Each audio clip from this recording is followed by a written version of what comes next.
உண்மை காதல்னா சொல்லு, என் உயிரை கொடுக்குறேன். I do love you. I really love you. Email அனுப்ப மாட்டேன். சரி, அட்லீஸ்ட் லவ். ஆனா உனக்கு ஒரு நாள் என் காதல் புரியுன்றது உண்மை, நீ எனக்கு காதலிப்பன்றது உண்மை, நம்ம 2 பேரும் சேர்ந்து வாழ்வோன்றது உண்மை. உன்னை லவ் பண்ணணும்னு தோணுது, உன் கூட வாழணும்னு தோணுது. உனக்கு தோணுது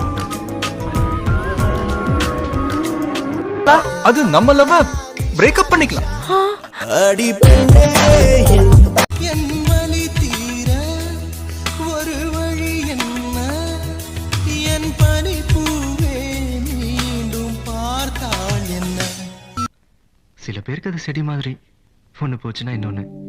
சில பேருக்கு அது பூ மாதிரி, ஒரு தடவை பூத்து உதிர்ந்ததுன்னா அவ்வளவுதாங்க, மறுபடியும் எடுத்து ஒட்ட வைக்க முடியாது.